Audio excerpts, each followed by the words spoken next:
you're in the path of self-development and you find out that you need to face your darkness, to resolve your past traumas, to be able to live in an enlightenment mindset with positivity and light. Don't believe this crap. It is impossible to totally get rid of your darkness because it is part of you. And that's what reality is built upon.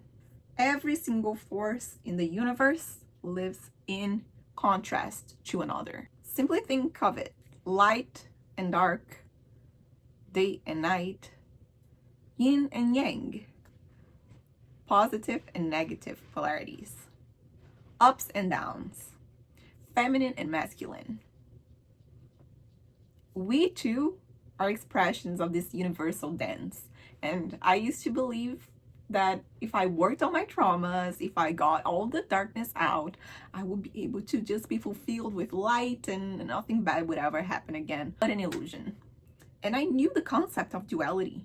I just didn't think that the enlightenment was actually a balance, not getting rid of all the dark, but finding a way to have both of this energy, both of these forces in harmony within me.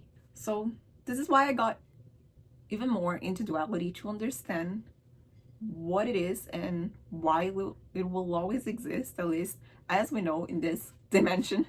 And I wanted to share what I've learned, some of my reflections, so you don't let this illusion dominate you and get frustrated. And so you get frustrated when you see that the negative, the dark, will always be there. So what is duality? Duality is the interplay of opposing yet complementary forces that shape all reality. Many traditions teach that to experience life, consciousness divides itself into opposites: light and shadow, spirit and matter, heaven and earth. It is the stage where growth happens. Science reflects duality everywhere. Like I said, day and night, there's feminine and masculine energies, there's positive and negative charges, 0 and 1 in computer, matter and energy. And even light behaves as both a particle and a wave. Reality itself, it's dual in nature. Psychologically, duality appears as conflicting impulses, desires and emotions. We can feel love and fear, confidence and insecurity, generosity and selfishness, depression and excitement. And it's okay. It also mirrors the conscious and subconscious mind, the rational self and the instinctual self. And I know it may seem difficult to understand that both forces coexist within you, but that's just how it is. Duality exists and it fuels growth. It is not something to escape, but rather something to understand. If you think about when you go through a very difficult moment in your life, and from that moment, if you're able to overcome it and reflect on it, you'll see there's so many lessons to learn from it. So that's how even the darkness can generate growth, because if you are in a state of comfort, when you stay in a comfort zone, you don't really have motivation to grow. But the polarity, the duality, is this movement of up and down. It creates an impulse for growth.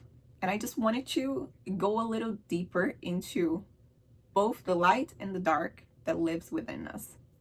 So the life within you is the part that is visible, socially accepted, and often consciously cultivated.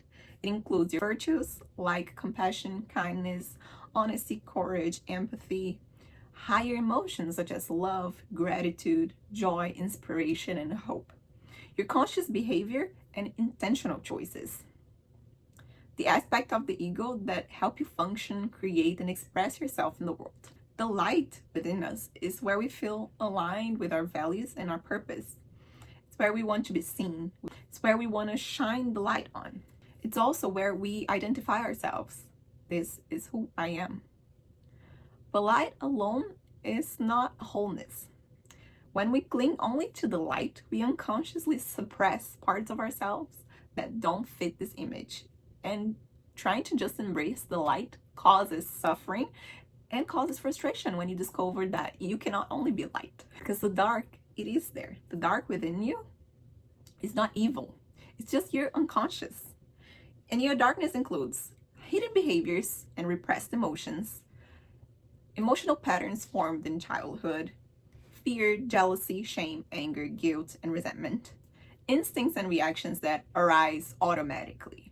So when you're when you feel a negative feeling or you have a negative thought and you're like, nope, go away. I don't want to feel that because I am peace and light now. I'm an enlightened human being. I don't want to have this thought. I don't want to have this feeling. It's not gonna go away. You're not gonna make it go away because you have to feel, you have to go through the experience. So when you try to suppress it, it becomes trauma and it can come up later on automatically because the more you try to repress, the more that feeling, that emotion will want to come out and say, I am part of you. So the parts of you that were judged, ignored, and not allowed to exist, they still live in you. They're just in like a dark basement of your mind. That's your unconscious or subconscious. And your unconscious mind influences your decisions, even when you believe you are being rational or positive. What we don't acknowledge doesn't disappear. It expresses itself through projection, self-sabotage, emotional triggers, and repeated life patterns. You know, that behavior or that person that you hate, that you can't stand, it might just be your darkness that you're projecting on someone else. And that causes anger and you want to repress and oppress the other person or that behavior because you didn't recognize it in yourself. It is that dark part, that dark feeling, the dark emotion, the dark behavior that is hidden and wants to come to the surface because it wants to say, I'm also part of you. You gotta recognize me. So the darkness only becomes dangerous when it is denied. And I want to get into a little bit of the science of this dual mind. So what scientific proofs that we have that duality exists in the mind? Modern psychology and neuroscience just affirm what spiritual traditions have long suggested, that the human consciousness operates through dual layers. Freud was among the first to chart this internal landscape, describing that the psyche is divided into conscious, pre-conscious, and the unconscious. The conscious mind, according to Freud, is where active thinking, decision-making, and awareness reside, so it will be the light. Beneath it lies a vast unconscious reservoir of desires, memories, and instincts that silently shape behavior without our awareness. The pre-conscious would then bridge the two, the threshold where deep material can surface into awareness. Carl Jung expanded this understanding with profound spiritual insight.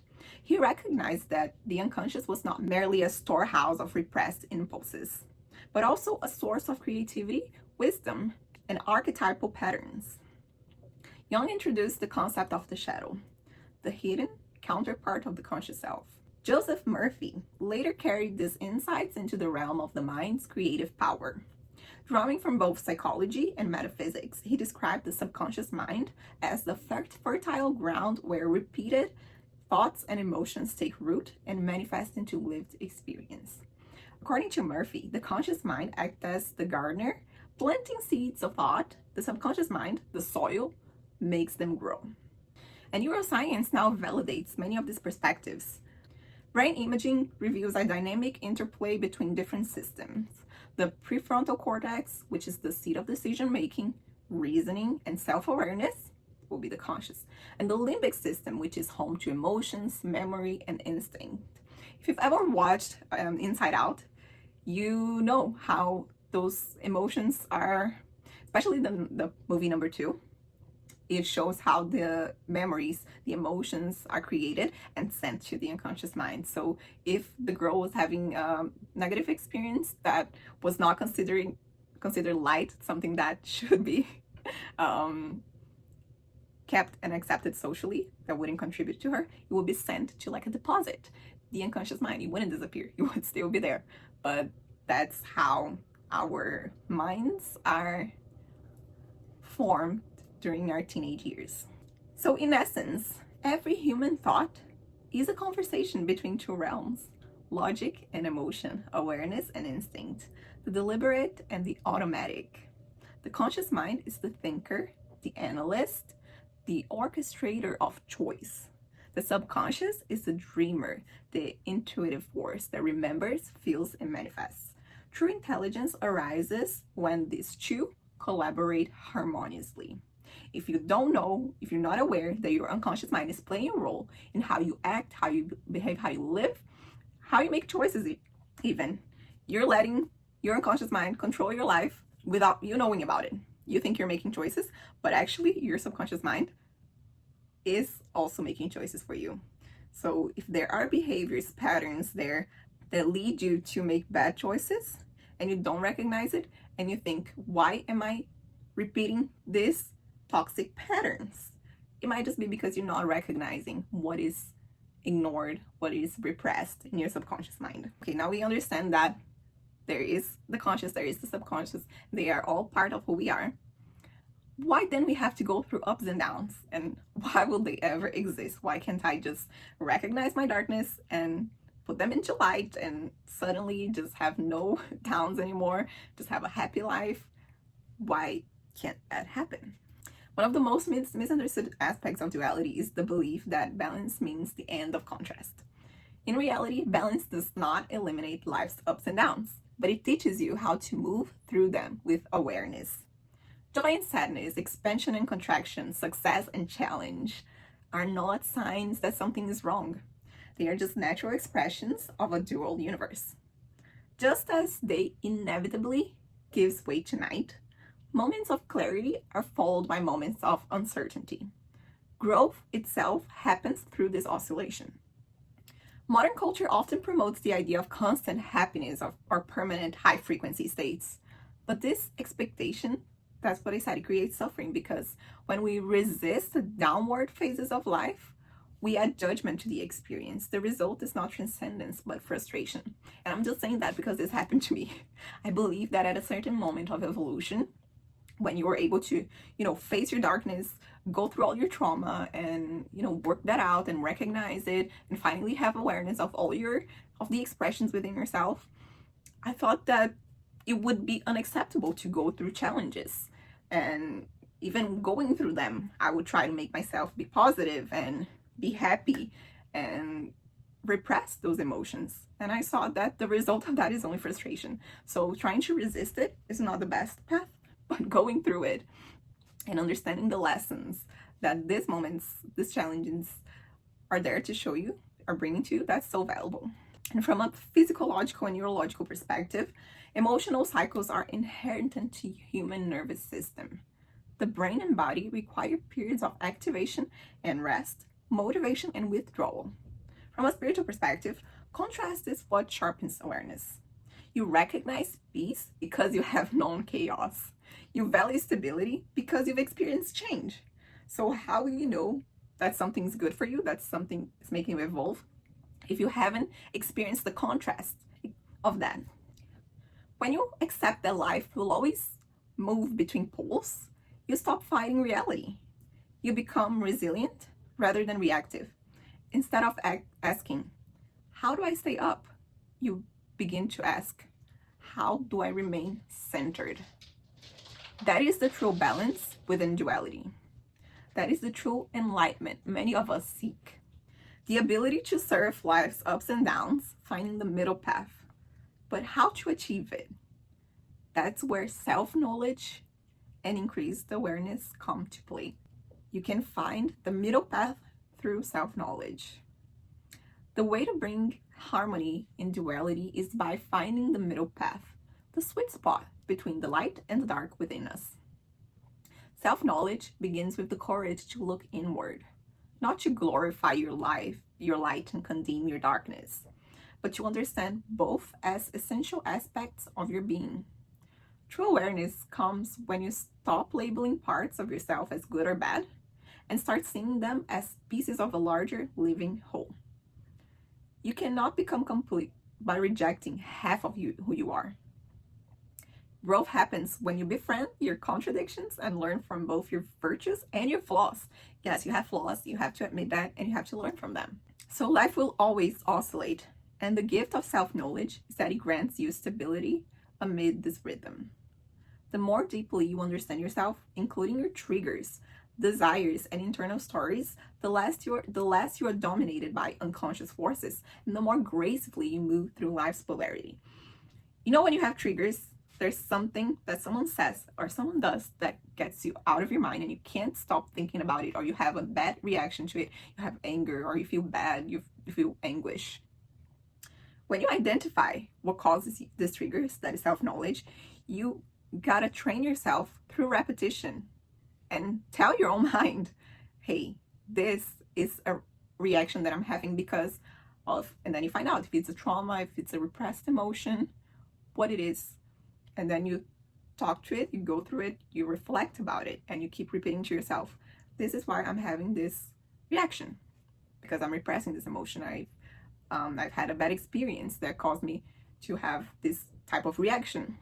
And the more you know about it, and the more you keep training yourself, training your mind to understand that you don't need to react instinctively to it, because these are all stored in your subconscious, in your unconscious mind, then you start reacting better to those triggers, or not even having those triggers. It might take time, it might take a lot of work, but it is possible through self-knowledge. To find the middle path is to recognize that duality is not an obstacle, but a doorway to evolution. When you honor both the light and the dark, the rise and the fall, you stop resisting what simply is and begin to move with it. Within that flow lies not only the growth, happiness, and enlightenment we so fervently seek for, but also a deep sense of peace and the calm presence of one who walks in harmony with both forces. And I'm not saying it because I think it is simple, because I think it is easy. Well, I actually put a difference between simple and easy. It might be simple if you really want to understand it, but it is not easy. It takes a lot of work, a lot of self-work, a lot of reflection, a lot of will to be able to understand and go through life's ups and downs, life's experiences, being more conscious and in more control of your life, your mind. And just having more control doesn't mean that you want to make it perfect, because it will not be. Being in control is knowing that even when bad things happen, when challenges happen, there is something to learn about it, and there is ways to revert it. Just maintaining calm, peace, finding the middle path, and having that strength and the belief that the ups are coming, that when you learn from an experience, you just become stronger. So when you have similar experiences in the future, you'll be like, oh, I know how to deal with it. I know how to overcome it. I know how to make the best out of this situation. And this is something I'm learning. And this is what I hope for you, because for someone like me that gets frustrated easily and that is searching for evolution, searching for consciousness, we are in this path together, and it is possible to achieve it, to achieve this harmony we are looking for. So wishing the best, and embrace your dark too, because it's part of you.